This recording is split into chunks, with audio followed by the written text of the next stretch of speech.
Good morning, everyone, and welcome to the virtual breakfast sessions. I'm Larry Sashin, and today we're headed down south a bit to visit the folks at Delaware Tech Community College. But before we do that, I have to thank the people who are paying our bills today. The Era Group and Ed Flanagan. Listen, if you are tired of paying those employee taxes that you pay every single week, every month, every year, call Ed Flanagan and find out about his IRS approved Cafeteria 125 plan that helps you claw back some of that money that you're paying on taxes right now. So if you're tired of paying taxes, and who isn't, call Ed Flanagan in the Era Group. Back to our show.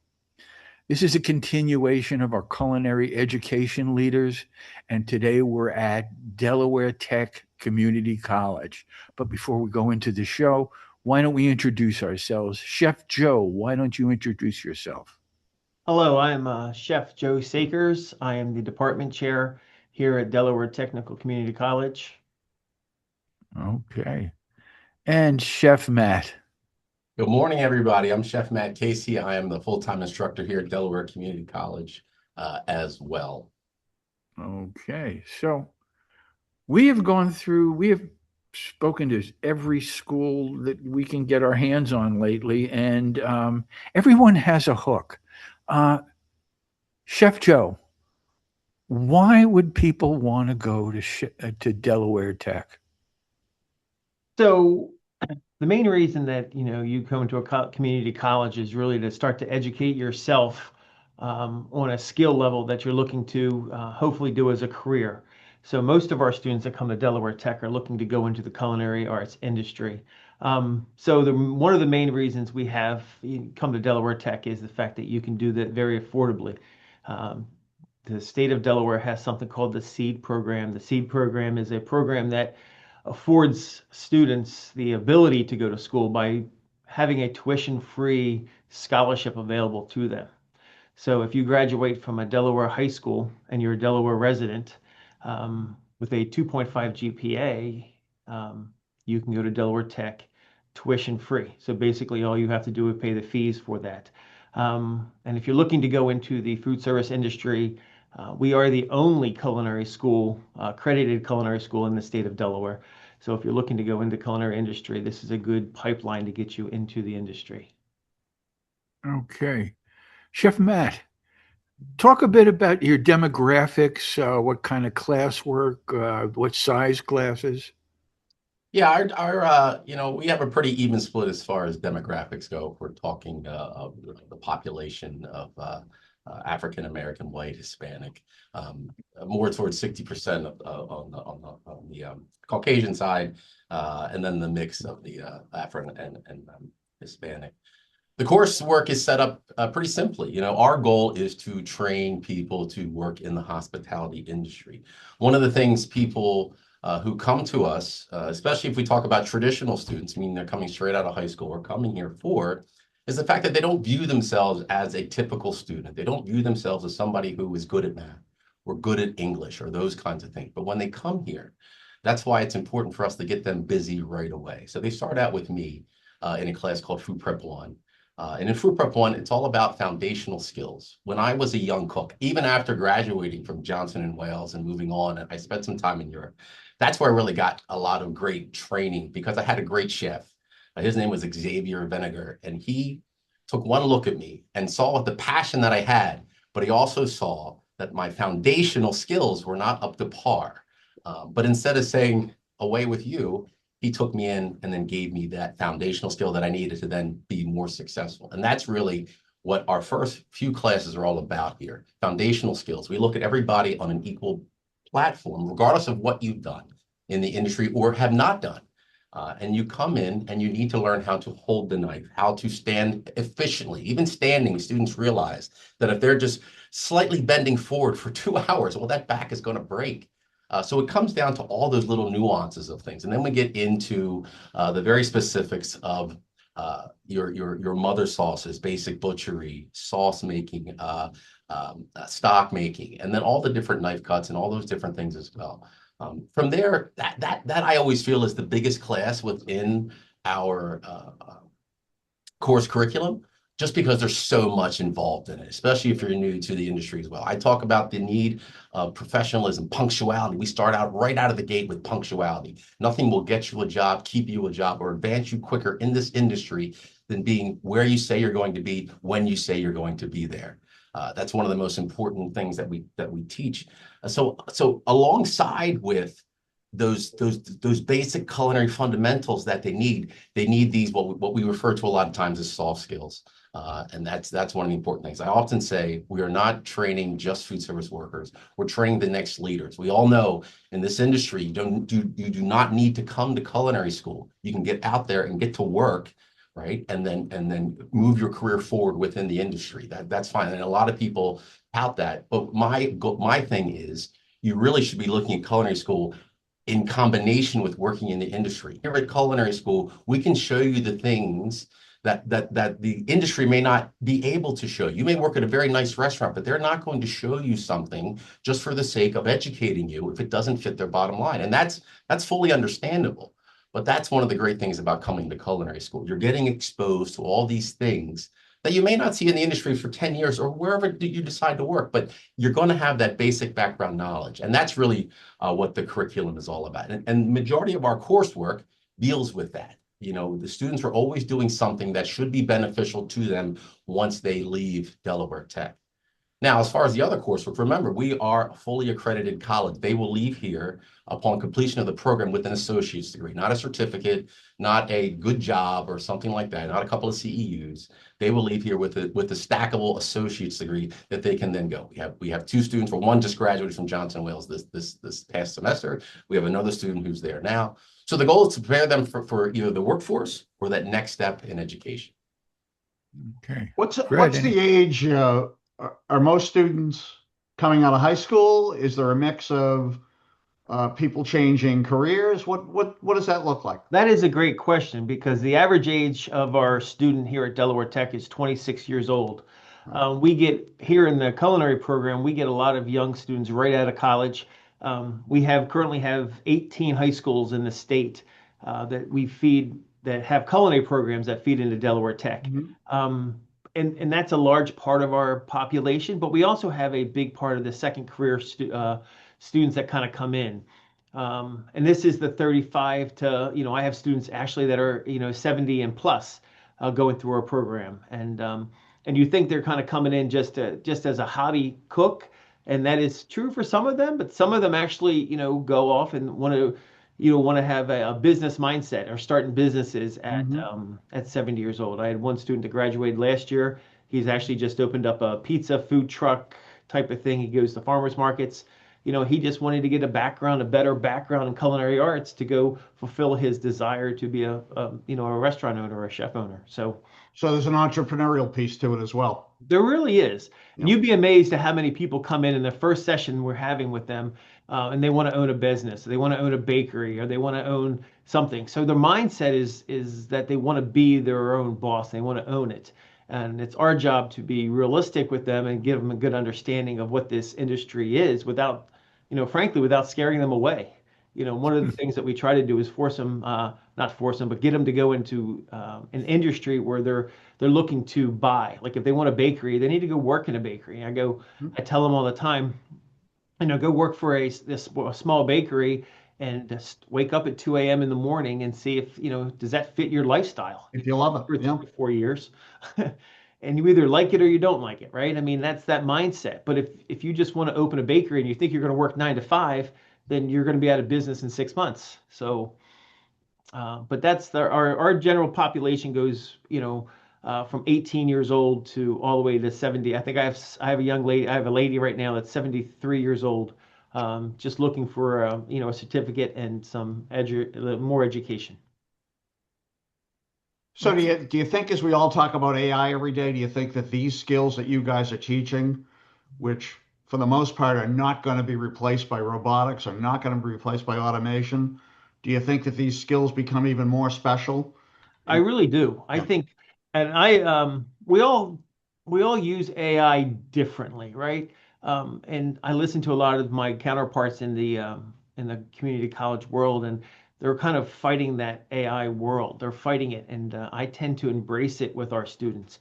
I teach a little bit to them, and I get them to understand how they can use AI in their world. No longer are we needing to hand write out prep sheets when we can put in recipes into AI and then hit that, and then they come up with prep lists for you. All you have to go back in is um, make sure that they're all correct. AI is not a perfect science yet, but I encourage my students to use AI in a responsible way.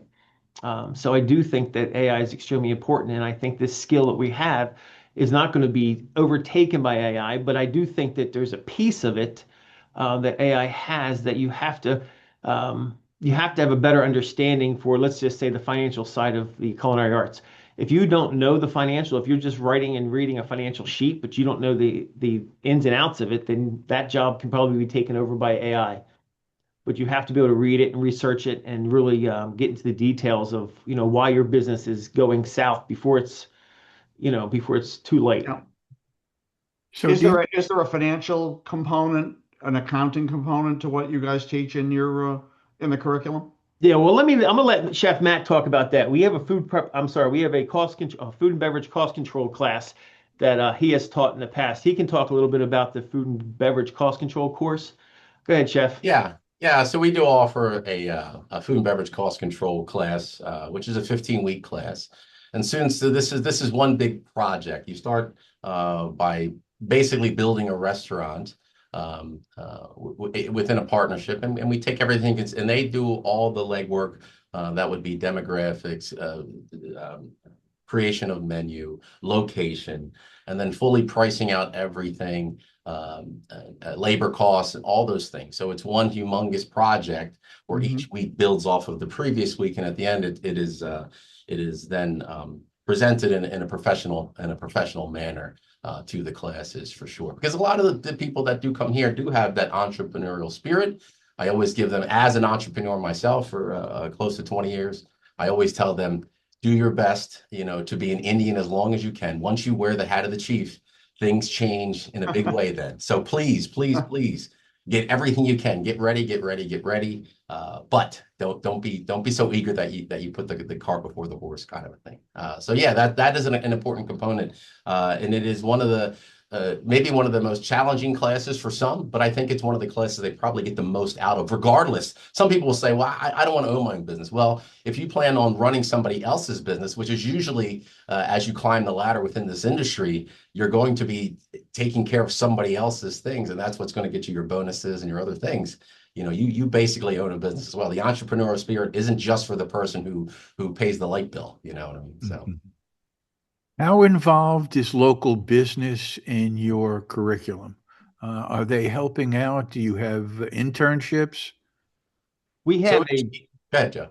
I'm sorry, we have a practicum class. So we have a course called CUL 156, which is called the practicum. So we actually get students employed before they graduate. That's kind of the idea. And of course, we have a pretty good relationship with most of the or many of the restaurants in the region here.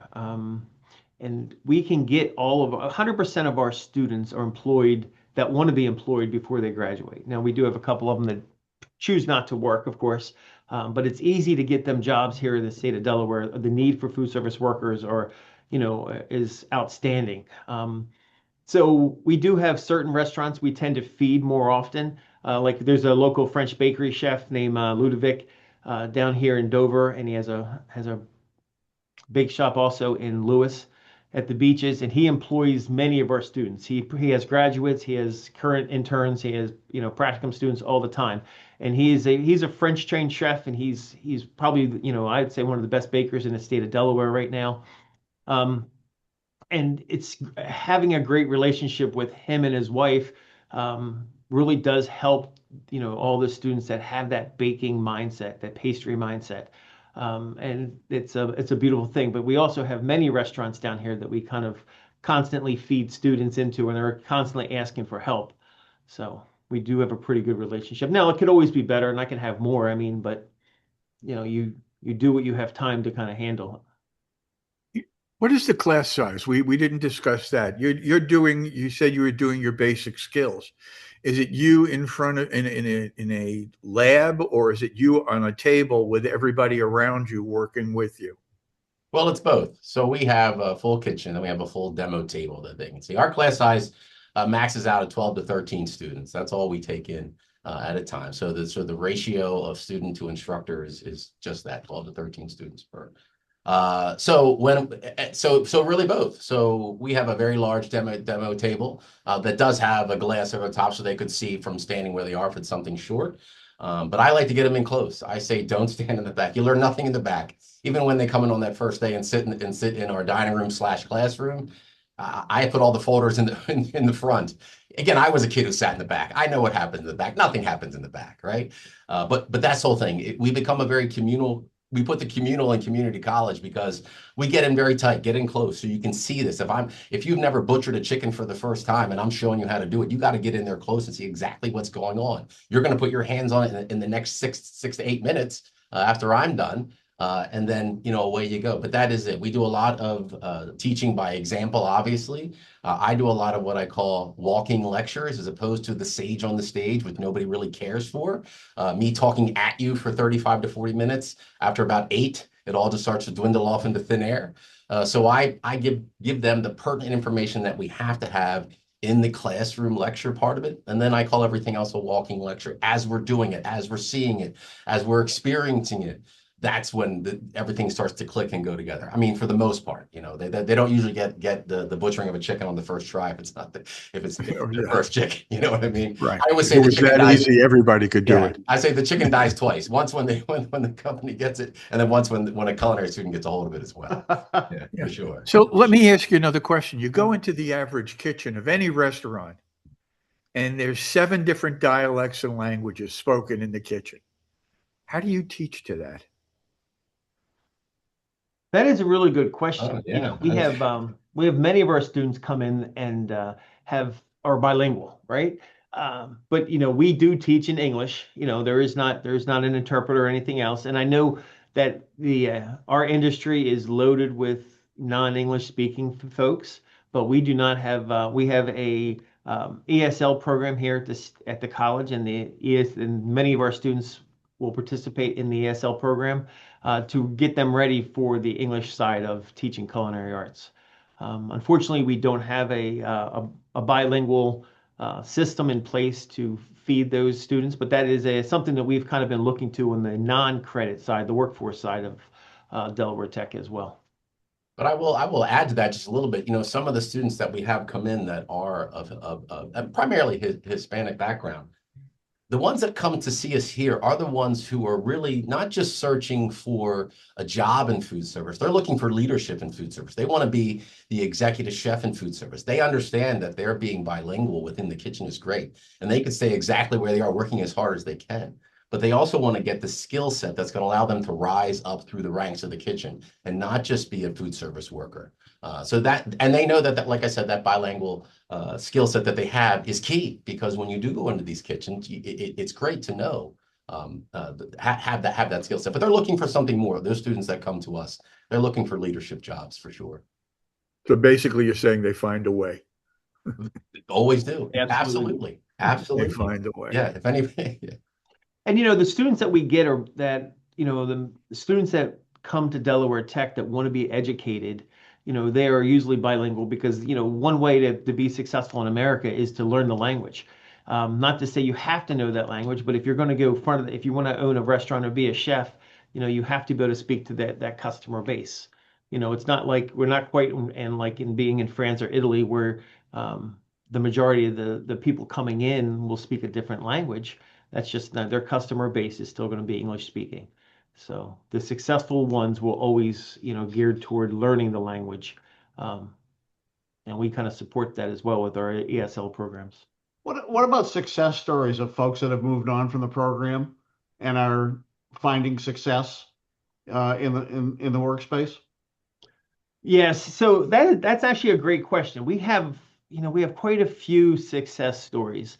I can speak to, we had a student, when I first started named Max, who came in, and he was a great worker. He's from the Ukraine, and he was bilingual, but English was his second language, and he just wanted to learn the skill, and he went off and he learned the skill, and he came in as a pretty good cook, but he wanted the management side of it. He wanted the business side of it. He wanted the HR side of it that we teach in a course called supervisory development.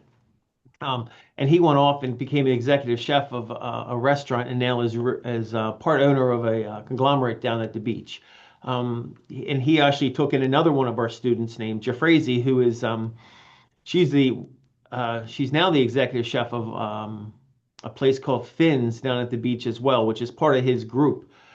So we have quite a few success stories. Yep. So my concern and my hesitation is always, it's never enough for me. Like I always ask the question, why don't we have more executive chefs? Why don't we have more of our students lasting longer than 5 or 10 years in the industry? So that's always, Chef Matt and I are always trying to brainstorm how we can be more effective for the student to stay in industry. Not just, like I said, it's pretty easy to get them jobs, but how can we as a community college help them feed into industry where they can be career driven for 10, 15, 20 years? So with that goes the question, obviously this is an industry with a large vendor community that has everything from Chef's Warehouse and Baldor and Cisco on the distributor side to a number of tech companies, et cetera, that are feeding loyalty programs and inventory, et cetera, et cetera. What goes on in terms of exposing students to, hey, maybe the kitchen is not my permanent world, but other things that are out there? Yes, I agree. And so, as Chef Matt kind of alluded to earlier, right, we talk to our students, we're constantly talking about all the different avenues the community, the culinary arts world can take you. And it's not just, it could be food service sales. You come in and you work for, 5, 6 years, you can go in so many different directions in the culinary world. It could be as kind of way off as you could become a photographer that focuses on food. You can become a journalist. You can become so many other things outside of somebody that has to be in a kitchen and working all the time. And I think sometimes, Chef Matt and I were kind of talking about, we need to we try to gear ourselves to, creating and training the next executive chef, but we also have to look at all these other avenues that we're looking at, trying to feed into all the other aspects of the culinary field.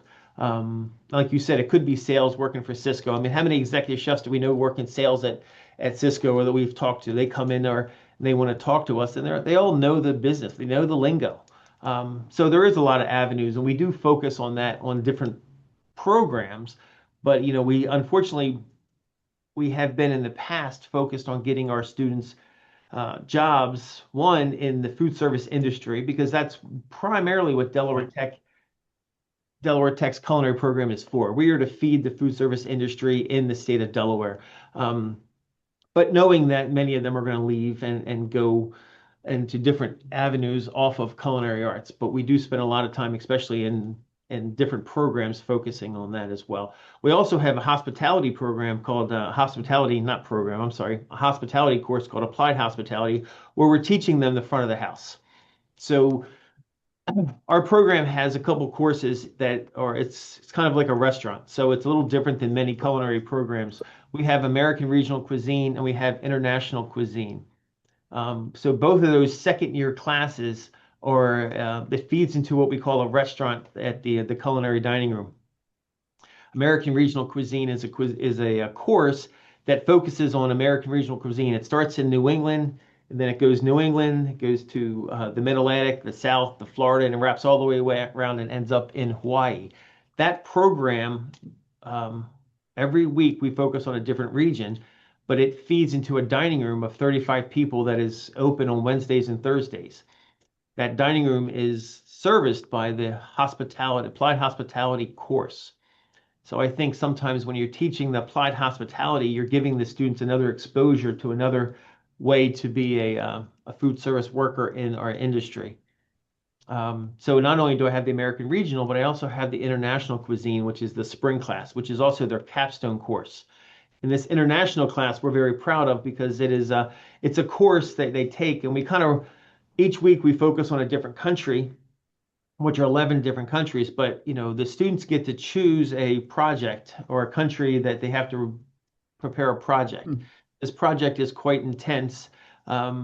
It also feeds into a lot of different things. So they get to choose a country, they get to research the country, they get to write a menu, they get to write the recipes for the menu, and then they have to write an order guide, submit an order guide that's costed, and then they have to create and actually cook this menu for about 50 people, 50 to 75 people, all at once. So I have both my classes, both 14 students cooking all at the same time. So I mean, it is a hopping area there for a minute, and they're feeding 50 to 75 faculty and staff and invited guests into the big room. So I kind of look at it as this gives them the experience if they were going to go into the industry and have like a wine dinner or some small event. Now it's just a tasting size, right? They're not giving them full entrees, but this also gives them an opportunity to see what part of the industry do they like, the quantity food side, do they like the detail? I mean, it gives them the ability to write menus. It gives them an understanding. They were kind of taught all of these pieces at some point in the course, and now they're kind of pulling it all together, including the financial side of it. And then we have a debrief and we talk about why is this student's cost at $400 and then this student's cost is $200, and who do you think would make more money? And we have these breakdowns, and you see their eyes kind of light up and they start to click, right? And that's when the teaching truly happens is in those that type of atmosphere. But it also goes back into those classes or courses are feeding into the dining room to wrap around my point, which I think that front of the house is key. And the applied hospitality is what we call the lab section of the front of the house. We also have the lecture side, which we call a beverage management course that talks about the front of the house, more the bar side, and how they can make money or stop the money from falling in the front of the house, in the bar side. So we do feel like we're very well-rounded. What about embracing some of the topics, like there isn't as much alcoholic consumption as there was before, and it's moving towards mocktails. Do courses have the ability to flex to talk about what's going on?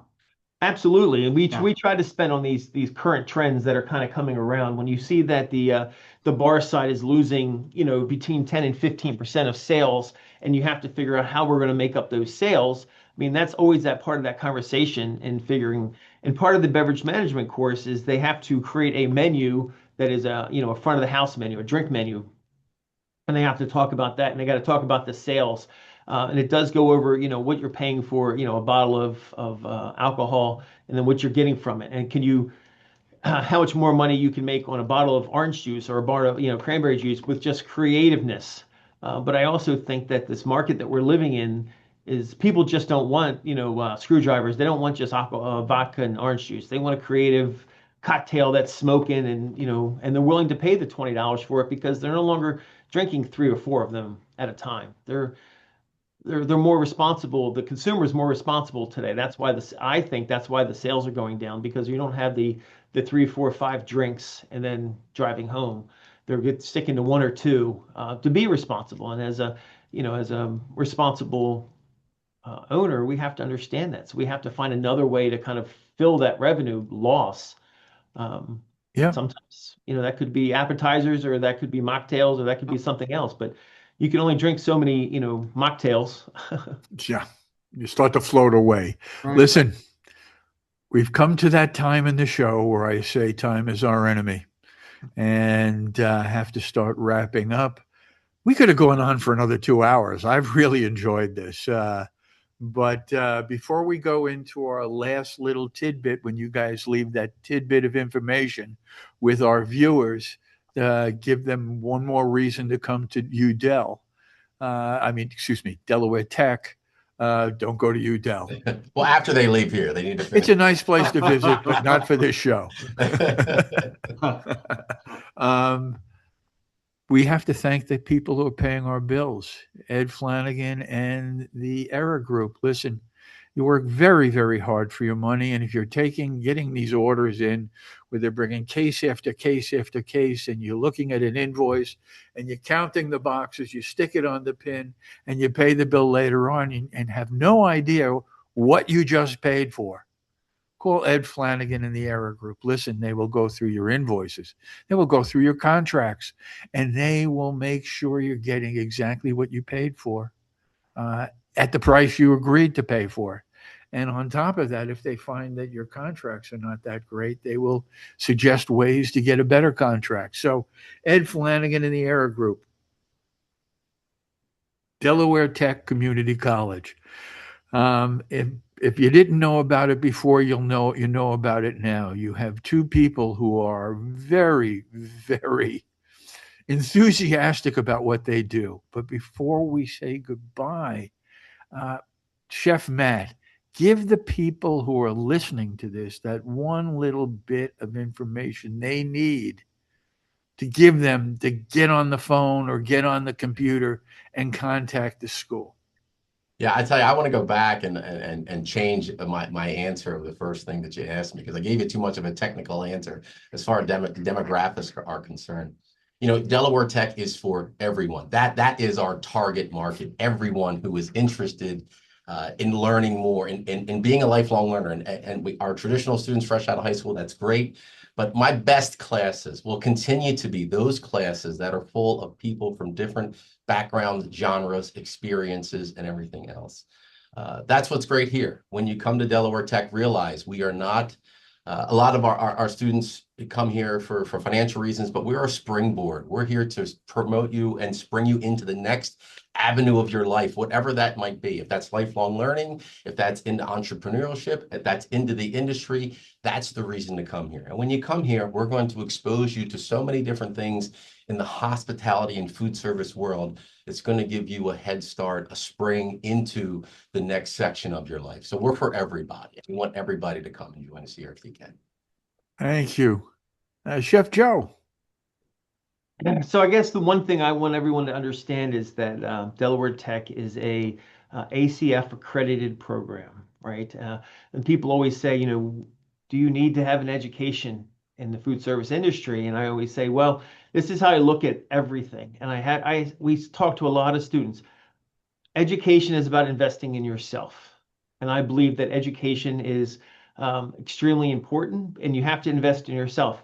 And there's a couple of ways to invest in yourself. You can go to a big 4-year college, pay $30,000 to $60,000 a year, or you can come to Delaware Tech. You know, if you're a seed scholarship, if you can get the seed scholarship, you can come basically tuition free for 2 years, and then move on to a Johnson & Wales or a CIA or a University of Delaware. But the key is to understand that you have to invest in yourself. And when you go to any school and whatever you do, you have to understand that you're looking for that return on your investment. That's by studying and focusing, and everything you're doing, you're trying to get better at, not just trying to check a box and complete it. You want to try to make the most of your education. If you come in here and you just kind of, to any school, any education, and you just kind of go through the motions, you're losing out. You're not going to be competitive in the market, because everybody else that's competitive are the ones that are focused on doing what they're doing, and they're taking their investment a little bit serious. So a 2-year program can turn into a 4-year degree with less money if you come to Delaware Tech. Thank you. Fred, you have anything to say? Yes, can't thank you enough, guys. Great session. I think what I really got out of this is there's a spark for many students when they decide to come to a school like Delaware Tech. And that spark has to do with culinary skills and being an executive chef or whatever. But what I love is the vision that the program has 5 years out for how do we keep these folks, how do we keep that spark, how do we keep them from burning out, how do we get them to that next level for a lifetime career in our industry. Keep up the great work, guys. Thanks. Thank you. I appreciate you having us. They say enthusiasm is contagious. I'm infected right now. You guys have just put a spark in me. I want to go to Delaware Tech. We'll get you in touch with the admission board. Not a problem. Okay. We're an open. This has been a great show for me. I mean, Fred and I have been smiling and laughing all through the show. It's been one of those things where, we just point and you guys did all the work, and we love it. We love it. And it just shows how much you care about the program. About our program, we will be back next week with 2 more shows. So listen, until then, after thanking you two profusely, I only have 2 things left to say. Everybody, stay positive, test negative, and I'll see you next week. Bye now. Thank you, guys. Thank you very much.